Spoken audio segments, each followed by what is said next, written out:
সবার প্রতি আমার গভীর শ্রদ্ধা ও ভালোবাসা। আমার ইউটিউব চ্যানেলে সবাইকে স্বাগত জানাচ্ছি। যে যেখানে আছেন আশা করি ভালো আছেন, সুস্থ আছেন, নিরাপদে আছেন। সুখ একটা ধারণা বা অনুভব। প্রতিটি জীবনের প্রত্যাশা হচ্ছে সুখী হওয়া। বস্তুত আমরা যা কিছু করি সব তার সুখ অর্জনের জন্যই করি, কিন্তু পরিতাপের বিষয় যে সুখ কি সেটা ঠিকভাবে না বুঝেই আমরা মরীচিকার মতো সুখের পিছনে ছুটতে থাকি। এ বিশ্বে সবকিছুই দুঃখ দিয়ে শেষ হয়। মানব জীবনের পরতে পরতে দুঃখ আসে। তাই বলা যায় দুঃখবোধকে ঝেড়ে ফেলতে পারলেই সুখী হওয়া যায়। এ বিষয় নিয়ে আজকে আমার আলোচনা, সুখ বলতে আমরা কি বুঝি এবং কিভাবে দুঃখবোধকে ঝেড়ে ফেলা যায়। What is happiness and how to shake up sadness. সুখী হতে হলে প্রথমেই আমাদের জানা দরকার সুখ বলতে আমরা কি বুঝি, সুখের সংজ্ঞা কি। সুখের সংজ্ঞা জানার জন্য আমি সংক্ষেপে একটি ঐতিহাসিক ঘটনা আর একটি রূপক কাহিনী নিয়ে আলোচনা করতে চাই। প্রথমটি হচ্ছে আলেকজান্ডার এবং ডায়োজেন সুখকে কিভাবে বিবেচনা করতেন, এবং দ্বিতীয়টি হচ্ছে মোল্লা নাসিরউদ্দিন সুখের বিষয়টি কিভাবে দেখতেন। আশা করি ঐতিহাসিক ঘটনা আর এই রূপক গল্প সুখ কি তা বোঝাতে সহায়ক হবে। প্রথমে দেখা যাক আলেকজান্ডার এবং ডায়োজেন সুখকে কিভাবে বিবেচনা করতেন। অর্ধ উলঙ্গ দার্শনিক ডায়োজেন, যিনি রাস্তায় খালি ড্রামের ভিতর বসবাস করতেন, ভিক্ষা করে খেতে আর প্রকাশ্যে মলমূত্র ত্যাগ করাকে তিনি খারাপ কিছু ভাবতেন না। আর অন্যজন হচ্ছেন মেসিডোনিয়ান সেনাপতি আলেকজান্ডার। এ দুজন মানুষের মধ্যে ঐতিহাসিক সাক্ষাতের ঘটনা আমি এখানে উল্লেখ করব। আলেকজান্ডার, তার জন্যে সুখের মানে ছিল ভালো ভালো খাবার, দামি পোশাক, অনেক অনেক সম্পদ, বেশি বেশি ক্ষমতা ইত্যাদি। অন্যদিকে ডায়োজেনের কাছে সুখ মানে একদম সাদা সিধা জীবন এবং সম্পদ আর ক্ষমতার জন্যে একদম লড়াই না করা। সুখের ব্যাপারে দুজনের ধারণা দুই মেরুর ছিল। সেনাপতি আলেকজান্ডার খালি গায়ে ড্রামের মধ্যে বসে রোদ পোয়াতে থাকা অবস্থায় ডায়োজেনের সাথে দেখা করে তাকে কিছু জলখাবার, বাসস্থান আর সম্পদ দেওয়ার প্রস্তাব করার জন্য সেখানে গেলেন। উত্তরে ডায়োজেন সবাইকে অবাক করে দিয়ে চিৎকার করে আলেকজান্ডারকে তিরস্কার করে বললেন, আমার কিছুই দরকার নেই, তুমি দয়া করে সরে যাও, সরে দাঁড়াও। দেখছো না আমি রোদ পোয়াচ্ছি আর তোমার ছায়া আমার উপর পড়ছে। সব দেখে আর ডায়োজেনের কাছ থেকে এমন ব্যবহারে দারুণভাবে আশাহত হয়ে সেদিন আলেকজান্ডার ফিরে গিয়েছিলেন। তারপর তিনি একসময় মন্তব্য করেছিলেন যে আমি যদি আলেকজান্ডার না হতাম তাহলে আমি ডায়োজেন হয়ে জন্মগ্রহণ করতে পছন্দ করতাম। এই ঘটনার কয়েক বছর পর, মাত্র 32 বছর বয়সে মৃত্যুশয্যায় আলেকজান্ডার তার জেনারেলদেরকে ডেকে 3টি অন্তিম ইচ্ছের কথা জানালেন। তিনি বললেন, মৃত্যুর পর 1 নম্বর, রাজ্যের সেরা ডাক্তাররা আমার কফিন বহন করবে। 2 নম্বর, সব যাত্রার পথে আমার অর্জিত সব টাকা, সোনাদানা এবং মহামূল্যবান পাথর ছড়িয়ে দিতে হবে। এবং 3য় ইচ্ছাটি হলো আমার 2টি খালি হাত আমার কফিনে দুপাশে ঝুলিয়ে রাখতে হবে।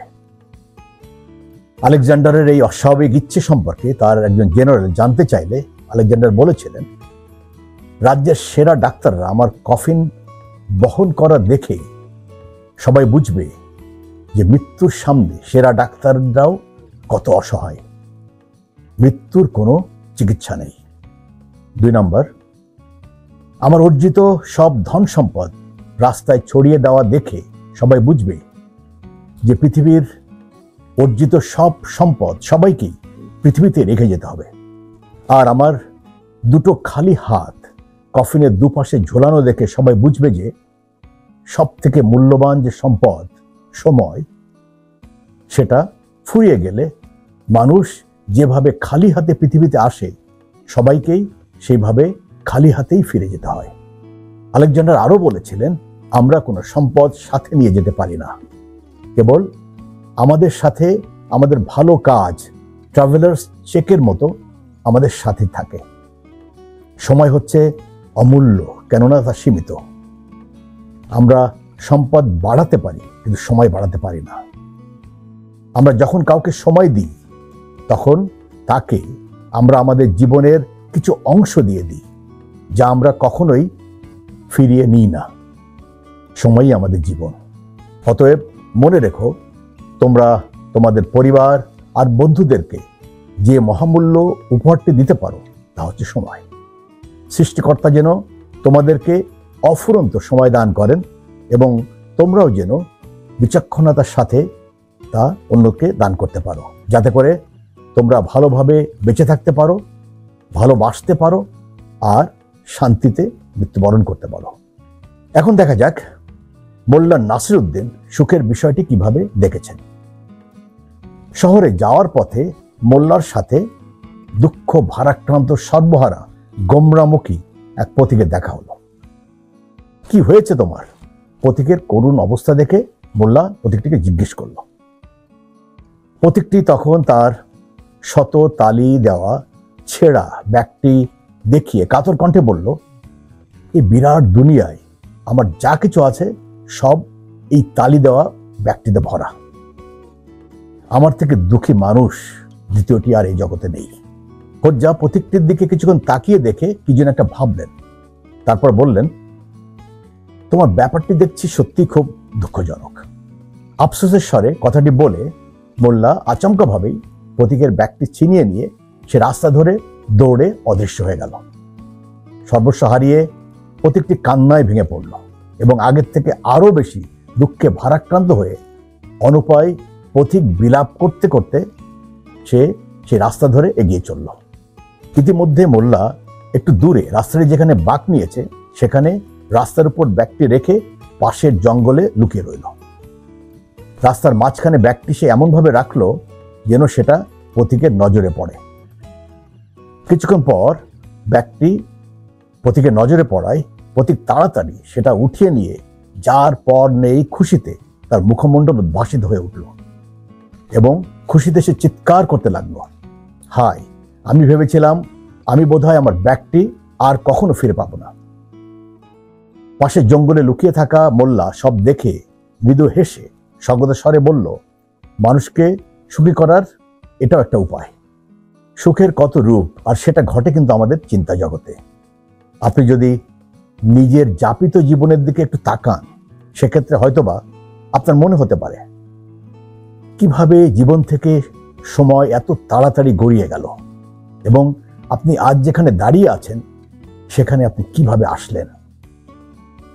আপনার মনে হয়তো দুঃখবোধ হতে পারে এই ভেবে যে আপনি জীবনের কাছ থেকে কি চেয়েছিলেন আর কি পেলেন। মনে হতে পারে আপনার ভাবনার তুলনায় জীবন অনেক বেশি কষ্টদায়ক ছিল আর আপনি নিরুপায়ের মতো জীবনের কঠোর বাস্তবতাকে আপনাকে মেনে নিতে হয়েছিল। আপনি আপনার সব স্বপ্নকে বিসর্জন দিয়ে নির্মম বাস্তবতাকে মেনে নিতে বাধ্য হয়েছেন। কিন্তু জীবন মোটেও সেরকম না। জীবনে অনেক বেশি সুখী হওয়া সম্ভব এবং সেটা বাস্তবসম্মত। তার জন্যে আপনাকে দুঃখবোধ ঝেড়ে ফেলা শিখতে হবে। আসুন মনের সব দুঃখবোধকে ঝেড়ে ফেলে সুখী হওয়ার কিছু উপায় নিয়ে আমরা এখন আলোচনা করি। দুঃখবোধকে ঝেড়ে ফেলে সুখী হওয়ার কিছু উপায়ের যে প্রথম উপায়টি সেটা হচ্ছে জীবনে অর্থ সংযোজনকারী কাজ করতে হবে। Do what brings you meaning. জীবন যদি নিরানন্দময় হয়ে কানাগলিতে ঠেকে যাওয়ার মতো অবস্থা হয়, যেখানে সামনে এগোনোর মতো কোনো রাস্তা যদি আপনি না খুঁজে পান, সেরকম পরিস্থিতিতে জীবন যখন অর্থহীন মনে হয়, তখন জীবনের অর্থ কি এ ধরনের ভারী ভারী প্রশ্নের উত্তর খুঁজে নিজেকে গুটিয়ে নিয়ে নিষ্কর্ম হয়ে মরার মতো বেঁচে থাকার চেয়ে আমি বলি টেলিভিশনের সুইচটা অন করে কমেডি সিনেমা দেখে সময় কাটানো তার থেকে অনেক ভালো। অর্থাৎ আপনি আশা ছেড়ে দিয়েছেন, you have given up hope. Victor Frankl, যিনি নাজি কনসেন্ট্রেশন ক্যাম্প থেকে বেঁচে ফেরা একজন সাইকিয়াট্রিস্ট অ্যান্ড সাইকোথেরাপিস্ট, তার ভাষায় মানুষ যখন কোনো কিছুর দুর্বোধ্য অর্থ খুঁজে পেতে ব্যর্থ হয়, সেক্ষেত্রে সে কোনো উপভোগ্য কিছুর ভিতর ডুব দিয়ে নিজের মনোসংযোগকে বিভ্রান্ত করতে চায়। আপনি যখন অসুখী মনোভাবের পরিস্থিতি মোকাবেলা করেন, তখন কিছু কাজ করে ফ্রাঙ্কলস লোগোথেরাপির প্রয়োগ করতে পারেন। 1940 সালে psychiatrist and psychotherapist Victor Frankl Nazi concentration camp থেকে বেঁচে ফেরার পর তিনি লোগোথেরাপি প্রবর্তন করেন। নাজি ক্যাম্পে অন্তরীণ থাকার সময় অমানবিক জ্বালা যন্ত্রণা উপেক্ষা করে জীবনের অর্থ খোঁজার প্রয়াস থেকে তিনি এই মতবাদ প্রণয়ন করেন। তিনি বিশ্বাস করতেন যে আমরা যখন কোনো পরিস্থিতি পরিবর্তন করার মতো সব ক্ষমতা হারিয়ে ফেলি, সেক্ষেত্রে আমরা বাধ্য হই নিজেকে পরিবর্তন করতে। এখানে আমরা লোগোথেরাপি নিয়ে যৎসামান্য আলোচনা করব। লোগোথেরাপি হচ্ছে চিকিৎসার উদ্দেশ্যে করা কিছু কাজ, যা সব হারানো দিকবিদিক জ্ঞানশূন্য কোনো মানুষকে তার জীবনের অর্থ বোঝার জন্য একান্ত ব্যক্তিগত চিন্তা। এটা একটা মনোচিকিৎসা, যার ফলে মানুষ ভবিষ্যতের দিকে মনোনিবেশ করে জীবনের অর্থ খোঁজার প্রয়াসে বর্তমানে সব কষ্ট যন্ত্রণা সহ্য করার অনুপ্রেরণা পায়। একজন ব্যক্তির ঘরে আগুন লেগে ঘরটা পুড়ে ছাই হয়ে যাচ্ছে, সবকিছু তার নিয়ন্ত্রণের বাইরে ঘটছে, তা দেখে নিরুপায় লোকটি যন্ত্রণায় সব শেষ হয়ে গেল বলে বিলাপ করতে করতে বুক চাপড়াচ্ছে। তখন তার ছেলে এসে বলল, বাবা, আফসোস করো না, ঘরটি গতকাল আমি বিক্রি করে দিয়েছি, বিক্রির ডিল সাইন হয়ে গিয়েছে, টাকা তাড়াতাড়ি আমাদের ব্যাংকে ঢুকবে বলে আশা করি। লোকটি তখন সেই কষ্টের মধ্যেও আশায় বুক বেঁধে সে তার কষ্ট ভুলতে চেষ্টা করলো। টাকা সময় মতো আসবে কিনা সে বিষয়ে আমি যাচ্ছি না, তবে লোকটি মরার আগেই মরা থেকে নিজেকে বাঁচালো। তারপর মাথা ঠান্ডা হলে এক না একটা বুদ্ধি সে বের করেই ফেলবে। ভিক্টর ফ্রাঙ্কলের কথায়, everything can be taken from a man but one thing, the last of the human freedoms, to choose one's attitude to any given set of circumstances, to choose one's own way. অর্থাৎ একটি মাত্র জিনিস বাদে মানুষের কাছ থেকে সবকিছু কেড়ে নেওয়া যায়, তা হলো মানুষের স্বাধীনতা। কোনো বিশেষ পরিস্থিতিতে তার মনোভাব আর তার কর্মপন্থা নির্ধারণের স্বাধীনতা। উল্লেখ্য যে অনেক বিত্তশালী মানুষ তাদের বিপুল ধন সম্পদ আর ক্ষমতা থাকা সত্ত্বেও অসুখী বোধ নিয়ে জীবন কাটায় একটি কারণে, তা হলো জীবনের অর্থ খুঁজে না পাওয়া। মানুষের মনের অসুখী বোধ জীবন সম্পর্কে অর্থহীনতা থেকেই উদ্ভব হয়। অর্থাৎ যখন কারো মনে হয় যে পরিবার, সমাজ এবং মানুষের কাছে তার প্রয়োজনীয়তা ফুরিয়ে গিয়েছে, মানুষ তখন হতাশার সাগরে নিমজ্জিত হয়। আমি বলবো, সামনে কানাগলিটা দেখে সবকিছু শেষ এমনটি না ভেবে সে অবধি যেয়ে দেখুন না, সেটা একটা বাঁকও হতে পারে, আর হয়তো নতুন সম্ভাবনার দ্বার আপনার সামনে উন্মোচিত হবে। এ ধরনের মনোভাবের ক্ষেত্রে করণীয় কয়েকটি বিষয় নিয়ে আমি আলোচনা করব। প্রথমটি হচ্ছে, জীবনকে অর্থপূর্ণ করার জন্য আপনাকে এমন কাজ হাতে নিতে হবে যেখানে আপনার নিজের দক্ষতা এবং সামর্থ্য কাজে লাগানোর সুযোগ থাকে। অর্থাৎ নিজেকে প্রমাণ করার ক্ষেত্র আপনাকে বেছে নিতে হবে। ধরুন আপনি কৃষিবিদ, যান না দেখুন আপনার নিজের সবজি বাগানে বা প্রতিবেশীর বাগানে শাকসবজিতে ফাঙ্গাস ধরেছে, বা লাউয়ের মাচায় কেবল ফুল, একটাও লাউ ঝুলছে না। এ ধরনের ব্যাপারে কিছু করার সামর্থ্য কিন্তু আপনার আছে। নিজের জন্যে তেমন ক্ষেত্র না পাওয়া গেলেও অপরের কাজে লাগতে পারে, সে ধরনের ক্ষেত্র আপনি খুঁজে বের করুন। জীবনকে অর্থপূর্ণ করতে এ ধরনের পদক্ষেপ খুবই কার্যকরী হবে। দ্বিতীয়টি হচ্ছে, আপনার দক্ষতা এবং অভিজ্ঞতার ক্ষেত্রে পূর্ণ মনোনিবেশ করে নিজেকে প্রমাণ করুন। অন্য মানুষ যারা আপনাকে অকৃত্রিমভাবে পছন্দ করে বা ভালোবাসে, তাদের সাথে তা ভাগাভাগি করে নিন, দেখবেন জীবন কালাঙ্গলি থেকে বেরোনোর পথ খুঁজে পাবে। আপনার কষ্ট ও যন্ত্রণা থেকে পরিত্রাণমূলক মনোভাব গঠন করুন। কোনো যন্ত্রণাদায়ক পরিস্থিতি সম্পর্কে দৃষ্টিকোণ পরিবর্তন করলে আপনার যন্ত্রণা বাড়ার পরিবর্তে তা নিম্নগামী হবে, তা কমতে থাকবে।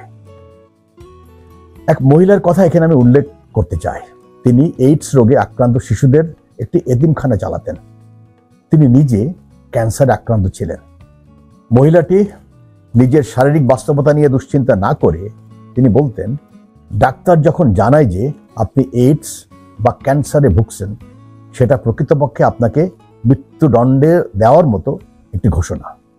তিনি আরো বলেন, ডাক্তার আমার ক্যান্সার রোগের ঘোষণা দেওয়ার পরই আমি নিজেকে এইডস আক্রান্ত শিশুদের সাথে একাত্ম ভাবতে শিখেছি। তার জন্য আমি সত্যি কৃতজ্ঞ। বাস্তবতাকে মেনে নিয়ে জীবনে অর্থ সংযোজনকারী কাজ করলে ইতিবাচক মনোভাবের জন্ম নেবে, আর তাতে আপনার যন্ত্রণা কিন্তু লাঘব হয়ে যাবে। তার জন্য অবশ্য অনেক সাহসের দরকার হয়। দুঃখবোধকে ঝেড়ে ফেলে সুখী হওয়ার দ্বিতীয় উপায়টি হচ্ছে কিলিং ইউর অপশনস, আকাঙ্ক্ষা ফর্দটা ছোট করা। জীবনের কাছ থেকে চাওয়া পাওয়ার আকাঙ্ক্ষার যে ফর্দ, সেটা কেটে ছেটে আপনি জীবনের কাছ থেকে কি আশা করেন সেটা পরিষ্কার করতে হবে। Start killing your options and get crystal clear on what you want. এ ব্যাপারে কতগুলো বিষয়ের দিকে খেয়াল রাখতে হবে।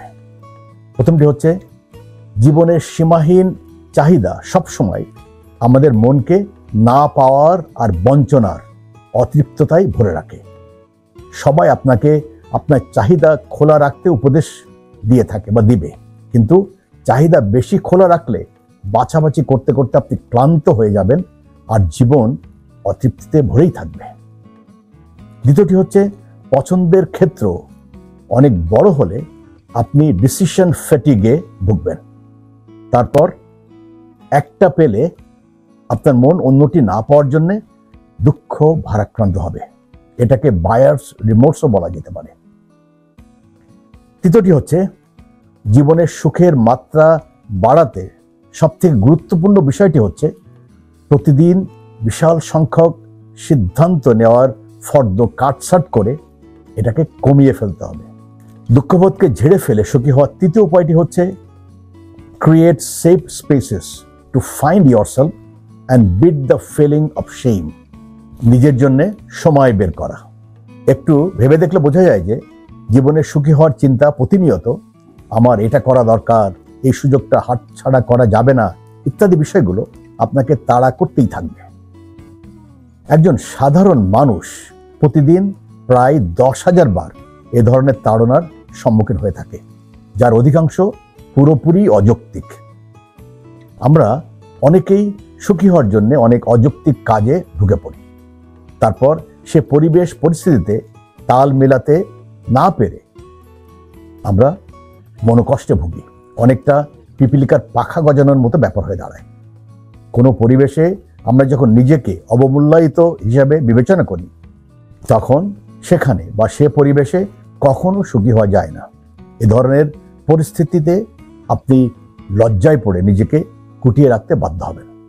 সাহস করে নিজে যা সেরকম থাকাটাই হচ্ছে সুখী হওয়ার চাবিকাঠি।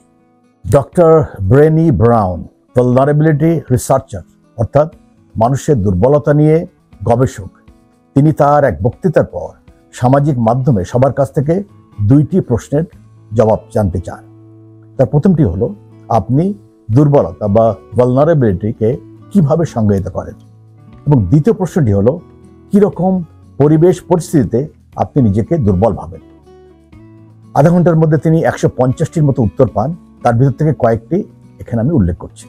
উত্তরগুলোর মধ্যে প্রথম যেটা ছিল সেটা হলো, একজন লিখেছেন, আমরা নতুন বিবাহিত, আমি অসুস্থ হলে আমার স্বামীর কাছ থেকে সাহায্য চাওয়ার সময় আমার ভিতর দুর্বলতা অনুভূত হয়। দ্বিতীয়টি ছিল, যৌন চাহিদার কথা স্বামী বা স্ত্রীর কাছে প্রকাশ করা একটা দুর্বলতা বলে মনে হয়। তৃতীয়টি হচ্ছে, ডাক্তারের কাছ থেকে ফিরতি কল পাওয়ার জন্য অপেক্ষা করার সময় নিজেকে বড় অসহায় লাগে। এরপর হচ্ছে, চাকরিচ্যুত হলে নিজেকে খুব দুর্বল লাগে। আর শেষেরটি হচ্ছে, আপনি কাউকে অনুরোধ করেছেন এবং আপনি সেই অনুরোধ থেকে প্রত্যাখ্যাত হয়েছেন, তখন নিজেকে খুব দুর্বল মনে হয়। এ ধরনের পরিস্থিতিতে করণীয় বিষয়গুলো হচ্ছে, একটু চিন্তা করে দেখলে বোঝা যায় যে জড়তা আর লাজুকতা এই বোধ থেকেই দুর্বলতা বোধ আসে। অতএব লাজুকতা দূর করার উপায় শিখতে পারলে এই দুর্বলতা বোধগুলো অতিক্রম করা সম্ভব। এ ধরনের দুর্বলতা বোধ থেকে উত্তরণের জন্য প্রতিদিন সকালে আয়নার সামনে দাঁড়িয়ে নিজেকে বলা অভ্যাস করুন, আমি সব বিষয়ে উপযুক্ত নই, কিন্তু সেটা ঠিক আছে। ডক্টর ব্রাউন অপরা শোতে কথা বলার সময় এ বিষয়ে কিছু সহজ উপদেশ দিয়েছিলেন। তার কথায়, when you experience shame, talk to yourself like you talk to someone you love. Reach out to someone you trust and tell your story. অর্থাৎ আপনার মনে যখন লাজুকতা বোধ আসবে, তখন আপনি আপনার পছন্দের কোনো মানুষের সাথে যেভাবে কথা বলেন ঠিক সেভাবে নিজের সাথে কথা বলবেন। আর আপনার লাজুকতার বিষয়টি আপনার কোনো বিশ্বস্ত মানুষের সাথে শেয়ার করবেন। দুঃখবোধকে ঝেড়ে ফেলে সুখী হওয়ার চতুর্থ উপায়টি হচ্ছে engage your curiosity to supercharge your personal growth. কৌতূহল চরিতার্থ করা। আজকের দুনিয়ার সব বড় বড় আবিষ্কার তা সব কৌতূহল নিবারণের ফলশ্রুতিতেই সম্ভব হয়েছে। এর ফলেই স্টিভ জবস, থমাস এডিসন বা হেনরি ফোর্ডের মতো মানুষজন তাদের আবিষ্কার আমাদেরকে উপহার দিতে সক্ষম হয়েছে। কৌতূহল চরিতার্থ করার প্রক্রিয়ায় মস্তিষ্কে ডোপামিন নিঃসৃত হয়, ফলে দেহ মন প্রশান্তিতে ভরপুর হয়।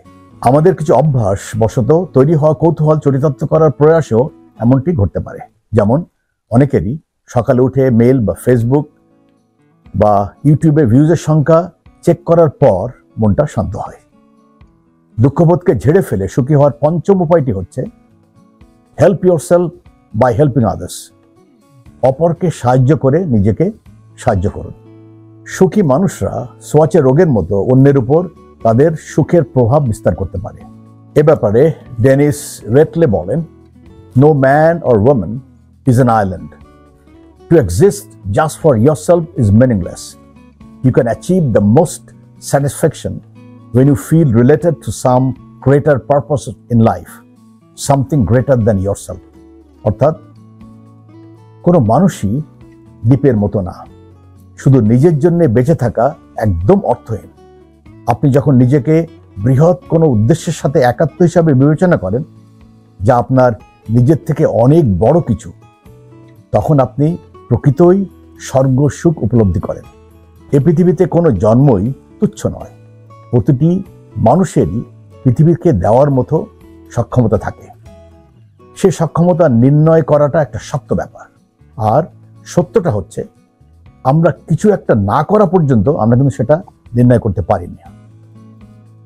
অপরকে দেওয়া অর্থাৎ ত্যাগের মধ্যে প্রকৃত সুখ নিহিত থাকে। বিজ্ঞান তথ্যপত্র দিয়ে সেটা প্রমাণ করেছে। অপরকে দেওয়াটা যদি নিঃস্বার্থ হয়, তবে তা আপনাকে সুখী করবেই। ক্রিস্টোফার ম্যাক ক্যান্ডলসের ভাষায়, happiness is only real when shared.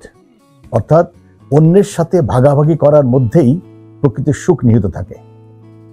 দুঃখবোধকে ঝেড়ে ফেলে সুখী হওয়ার ষষ্ঠ উপায় হচ্ছে get out of comfort zone to rewire your brain.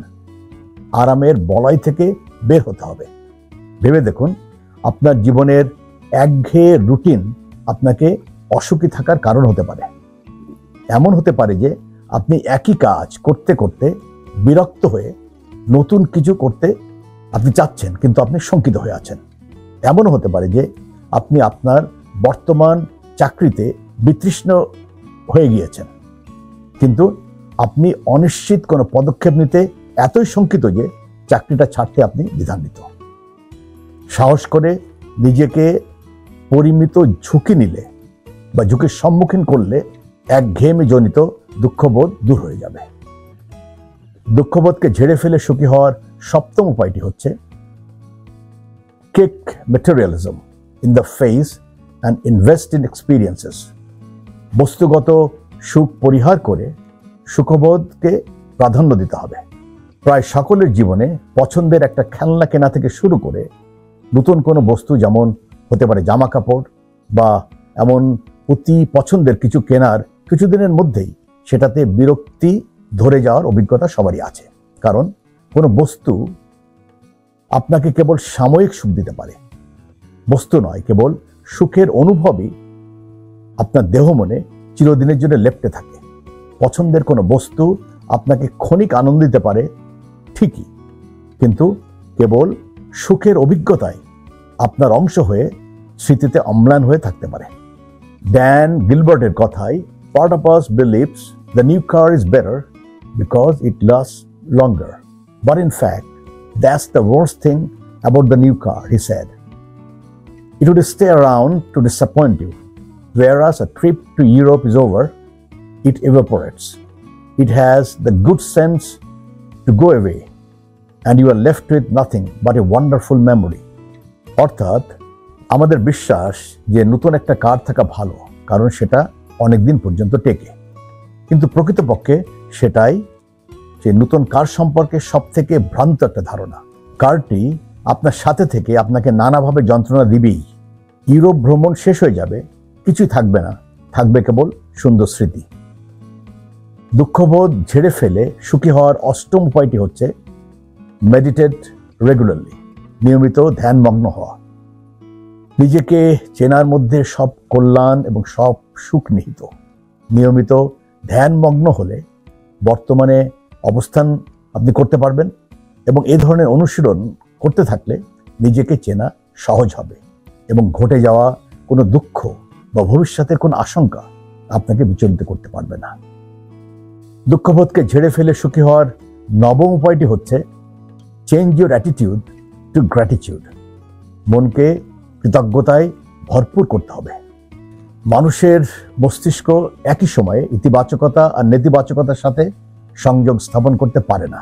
তাই কৃতজ্ঞতার চর্চা আপনাকে কোনো কিছু না থাকা বা কোনো কিছু না পাওয়ার কারণে দুঃখ ভারাক্রান্ত হওয়া থেকে বিরত করে আপনার যা আছে তার জন্য মনকে তৃপ্তিতে ভরপুর করবে। মানুষের সুখ পরিমাপের একটা সমীক্ষা পরিচালনার প্রক্রিয়ায় কিছু সংখ্যক নারী ও পুরুষকে 3 সপ্তাহে 3টি কৃতজ্ঞতা জানানোর চিঠি লেখার কাজে নিয়োজিত করা হয়। ফলাফলে দেখা যায় যে এই অংশগ্রহণকারীরা এবং তাদের ভিতর সুখের ভাব বৃদ্ধি পায় এবং হতাশার ভাব কমে যায়।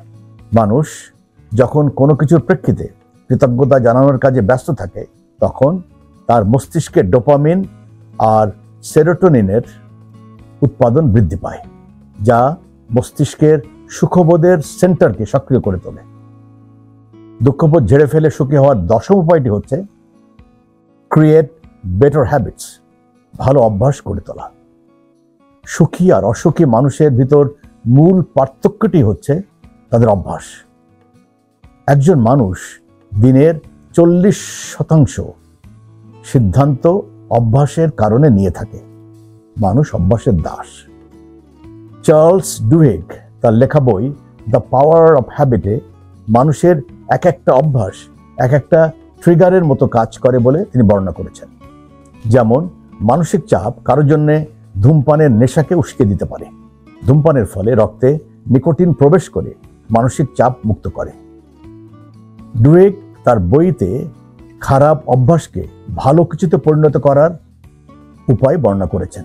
মানসিক চাপ কমানোর জন্য আপনি ধূমপানের মতো অভ্যাস ত্যাগ করে বরং হাঁটতে বেরোনো বা ধ্যানমগ্ন হওয়ার অভ্যাস করে তুলতে পারেন। দুঃখবোধকে ঝেড়ে ফেলে সুখী হওয়ার 11তম উপায়টি হচ্ছে learn how to predict happiness more accurately, সুখের প্রকৃত স্বরূপ নির্ধারিত করতে শেখা। জীবনের অনেক কিছু যেমন আনন্দদায়ক মনে হয়, প্রকৃতই তেমন কিন্তু আনন্দদায়ক নয়। নতুন একটা দামি কারের মালিক হওয়ার বাসনা আপনার থাকতেই পারে, কিন্তু তেমন একটি কারের মালিক হওয়ার পর কারটিতে একটু আঁচড় লাগা থেকে বাঁচার জন্য আপনি কিন্তু সারাক্ষণ অতি সতর্ক থাকবেন এবং দুশ্চিন্তার মতো একটা ব্যাপার আপনার মনে লেগেই থাকবে। অথবা কারটির রক্ষণাবেক্ষণের জন্য আপনাকে অতিরিক্ত সময় ব্যয় করতে হবে এবং সেটা আপনার বিরক্তির কারণও হয়ে উঠতে পারে। হার্ভার্ড সাইকোলজি প্রফেসর ড্যান গিলবার্টের কথায়, কি ধরনের জিনিসপত্র আমাদেরকে সুখী করতে পারবে সেটা সঠিকভাবে নির্ধারণ করতে না পারাটা আমাদের অসুখী হওয়ার একটা মূল কারণ। দুঃখবোধকে ঝেড়ে সুখী হওয়ার 12তম উপায় হচ্ছে treat yourself with compassion two boost your self esteem. নিজেকে ভালোবাসতে হবে এবং আত্মসম্মান বোধ সমুন্নত রাখতে হবে। মনে রাখা দরকার যে মানুষ যারা নিজেকে ভালোবাসে তাদের সামাজিক যোগাযোগের পরিধি বড় হয়। তারা মানুষের আবেগের সঠিক মূল্যায়ন করতে পারে এবং সর্বোপরি তারা সুখী জীবন যাপন করে। পরবর্তীতে যখন আপনার মন মেজাজ খারাপ থাকবে বা নিজেকে নানাভাবে বেমানান মনে হবে, তখন আপনাকে নিজের প্রতি বেশি যত্নবান হতে হবে এবং নিজেকে বেশি করে ভালোবাসতে হবে। দুঃখবোধ ঝেড়ে ফেলে সুখী হওয়ার 13তম উপায়টি হচ্ছে give yourself time to be sad. দুঃখ করার জন্য নিজেকে সময় দিতে হবে। মানুষ প্রায় সময় নেতিবাচক আবেগ থেকে দূরে থাকতে চায়, কারণ তারা দুঃখ যন্ত্রণার মুখোমুখি হতে ভয় পায়। কিন্তু জীবনের বাস্তবতাকে পাশ কাটাতে বা এড়িয়ে চলতে চাইলে তাতে বাস্তবতার কোনো পরিবর্তন কিন্তু হয় না। চোখ দিয়ে অশ্রু না ঝরতে দিলে আবেগ ভিতরে গুমড়ে মরবে। আপনি যদি দুঃখ ভোলার জন্য কোনো ঔষধ সেবন করেন বা মদ্যপান করে বাস্তবতাকে ভুলে থাকতে চান অথবা বেশি বেশি করে কাজে ডুবে থাকতে চান, তবে পরিস্থিতির আরও অবনতি হওয়ারই সম্ভাবনা থাকবে। আপনি আপনার নেতিবাচক আবেগকে চাপা দিতে গিয়ে নিজের ইতিবাচক আবেগকেও অকেজো করে ফেলবেন। আবেগ ইতিবাচক বা নেতিবাচক আর যত প্রবল হোক না কেন, সেটা স্বাভাবিক গতিতে প্রকাশ করতে দিতে হবে, না হলে এলোমেলো হয়ে যাবে। মরিস ওয়ার্ডসের কথায় আবেগ প্রকাশে নিজেকে সমর্পণ করে আবেগ প্রকাশে ডুব দিয়ে আপনাকে সেটা পুরোপুরি উপলব্ধি করতে হবে। জানতে হবে যন্ত্রণার স্বরূপ কি, জানতে হবে ভালোবাসা কি, জানতে হবে শোক কি। এগুলো সঠিকভাবে জানলে তখনই আপনি বলতে পারবেন, ঠিক আছে, আবেগে পুরোপুরি অবগাহন করেছি, আবেগ কি তা আমি জানি। এখন আমি কিছু সময়ের জন্য সে আবেগ থেকে নিজেকে পৃথক করতে চাই। এ বিশ্বে সবকিছুই দুঃখ দিয়ে শেষ হয়। মানব জীবনের পরতে পরতে দুঃখ আসে, এটাই বাস্তবতা। তাই বলা যায়, দুঃখবোধকে ঝেড়ে ফেলতে পারলে বা ঝেড়ে ফেলতে শিখলেই সুখী হওয়া যায়। সবার জন্যে সুখী জীবন কামনা করে শেষ করছি। সাথে থাকার জন্যে ধন্যবাদ ও কৃতজ্ঞতা। এ ধরনের জীবন ঘনিষ্ঠ বিষয়, যেটা আমি মনে করি সব বয়সী এবং শ্রেণী পেশার মানুষের জন্য অতীব জরুরি, এই বিষয়গুলো সরাসরি আলোচনা করলে সেখানে ইন্টারাকশনের সুযোগ থাকে এবং সেটা বুঝতে সুবিধা হয়। সে লক্ষ্যে আমি এবং আমার টিম এ ধরনের বিষয় নিয়ে সরাসরি স্কুল, কলেজ, ইউনিভার্সিটি এবং কর্পোরেট হাউসে ক্লাস এবং সেমিনারের মাধ্যমে আমরা আলোচনা করে থাকি। এ ধরনের সরাসরি আলোচনার প্রয়োজন হলে দয়া করে লিখে জানাবেন।